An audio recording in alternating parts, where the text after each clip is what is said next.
새벽 4시, 박정자 씨는 마지막 손님을 배웅하고 택시 블랙박스를 확인했습니다.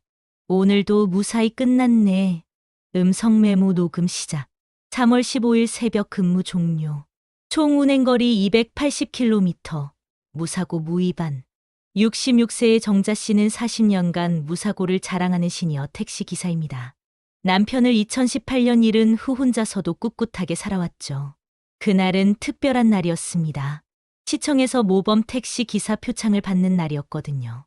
표창식을 마치고 집에 돌아오니 딸 다은이가 기다리고 있었습니다. 34세의 다은이는 종합병원 응급간호사로 일하고 있었죠. 엄마, 축하해요. 그런데 오늘 중요한 얘기가 있어요. 제가 사귀던 사람이 있거든요. 이제 결혼을 생각하고 있어요. 정자 씨는 깜짝 놀랐습니다. 일에만 매달려 살던 딸이 연애를 했다는 게 신기하기도 하고 기쁘기도 했거든요. 어머, 언제부터? 어떤 사람인데? 장한결이라고 재개발 컨설턴트 일을 해요. 38세고 정말 좋은 사람이에요. 오늘 저녁에 같이 식사하면서 소개해 드릴게요. 그날 저녁 고급 식당에서 만난 장한결은 정말 괜찮은 사람 같았습니다. 키도 크고 말씨도 점잖았죠. 어머님 같은 분을 정말 존경합니다. 40년 무사고라니 대단하세요. 제가 하는 일도 사람들의 터전을 더 좋게 만드는 일이라고 생각해요. 재개발 컨설팅이 무슨 일인지 궁금하시면 언제든지 설명해 드릴게요. 한결은 명함을 건네며 환하게 웃었습니다. 명함에는 리셋자산 대표 장한결이라고 적혀 있었죠. 정자 씨는 한결이 물잔을 집을 때 왼손 검지에 오래된 상처가 있는 걸 우연히 봤습니다. 개에게 물린 것 같은 흉터였어요. 내 딸이 행복하면 그걸로 좋게. 정자 씨는 마음속으로 다짐했습니다. 하지만 뭔가 미묘한 기분이 들었어요. 딸을 지키고 싶은 엄마의 본능 같은 거였죠. 며칠 후 정식 상견례 겸 식사 자리가 마련됐습니다. 다은이가 예약한 레스토랑은 꽤 고급스러운 곳이었어요. 한결도 정장 차림으로 나타나서 정자 씨에게 정중히 인사했습니다. 어머님, 다은이와 함께할 수 있어서 정말 영광입니다. 음식이 나오고 화기애애한 분위기가 이어지고 있을 때였습니다. 서빙을 하던 20대 초반 여직원이 한결의 얼굴을 보더니 갑자기 얼굴이 하얗게 질렸어요. 저, 혹시 윤우진 맞죠? 제가 기억하는 그 윤우진 맞나요? 한결의 표정이 순간 굳어졌습니다. 하지만 금세 당황한 기색을 감추고 웃으며 대답했어요. 죄송한데 저는 장한결이고요. 처음 뵙는 것 같은데요. 착각하신 것 같아요. 서빙 직원은 신영선이라는 23세 아르바이트생이었습니다. 그녀는 여전히 의심스러운 눈빛으로 한결을 바라봤어요. 정말 아니에요? 제가 분명히. 다은이가 짜증을 냈습니다. 실례지만 우리가 가족 식사를 하고 있는데 이상한 얘기로 방해하지 말아주세요. 영선은 더 이상 말하지 못하고 물러섰지만 계속 한결을 의심스럽게 쳐다봤습니다. 식사 내내 분위기는 어색했어요. 집에 돌아온 후 영선은 혼자 중얼거렸습니다. 분명히 윤우진이야. 우리 엄마를 속인 그 사람. 어떻게 잊을 수 있겠어. 재개발 투자라고 해서 전 재산을 잃게 만든 그 사람을. 정자 씨는 그날 밤잠을 잘 이루지 못했습니다. 영선이 한 말이 계속 머릿속을 맴돌았거든요. 다음 날 택시를 운행하면서도 마음이 편치 않았어요. 점심 무렵 70대로 보이는 할아버지 손님이 탔습니다. 이만수 씨라고 자기소개를 한 그분은 정자 씨의 단골 손님이었어요. 퇴직 형사라고 했죠. 기사님, 요즘 재개발 관련 사기가 많다던데 조심하세요. 특히 조합 투자나 분양권 얘기 나오면 의심부터 해보세요. 어떤 사기요?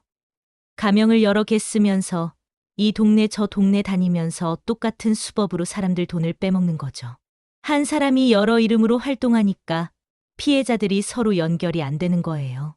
아주 교묘해요. 정자 씨는 뜨끔했습니다. 재개발 컨설턴트라고 했던 한결의 일이 떠올랐거든요. 그런 사람들은 어떻게 알아볼 수 있나요? 옛날 상처나 흉터 같은 특징이 있으면 도움이 되죠. 얼굴은 성형할 수 있어도 손에 난 오래된 상처는 지울 수 없으니까요. 그날 저녁 정자 씨는 택시에서 블랙박스 음성 메모를 켰습니다. 3월 20일 야간 장한결과 윤우진이 같은 사람일 가능성에 대해 조사 필요. 왼손 검지 상처 확인됨. 재개발 관련 의혹 있음. 정자 씨는 블랙박스 보조 배터리가 완전히 충전되어 있는지 확인했습니다. 엔진을 끈 후에도 몇 분간은 녹음이 가능했거든요. 언젠가 이 기능이 중요하게 쓰일지도 모른다는 생각이 들었어요. 이틀 후 정자 씨는 영선이 일하는 카페를 찾아갔습니다. 영선은 정자 씨를 보자마자 반가워했어요. 혹시 그분 어머님이세요? 제가 그날 실례를 많이 했죠. 하지만 정말 확신해요. 그 사람이 윤우진이라는 게 말이에요. 자세히 얘기해 줄 수 있을까요? 영선은 자신의 어머니가 3년 전 윤우진이라는 사람에게 재개발 투자 사기를 당했다고 털어놨습니다. 전 재산인 3천만 원을 잃었고 그 충격으로 지금도 병원에 다니고 있다고 했어요. 다른 피해자들과 오픈 채팅방도 만들었어요. 그런데 그 안에 퇴직 형사님도 계세요.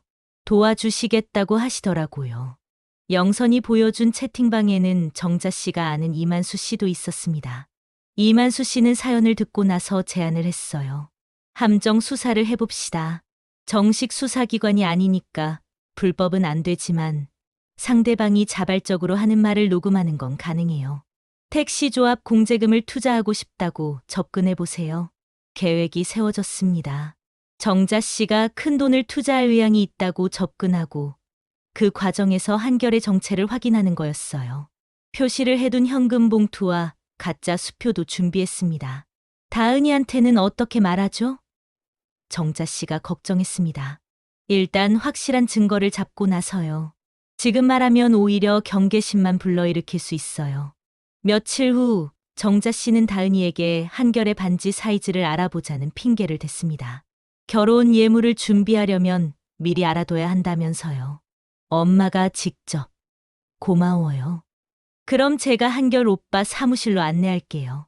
다은이와 함께 한결의 사무실이 있는 건물에 갔습니다. 정자 씨는 이만수 씨와 함께 1층 카페에서 대기했어요.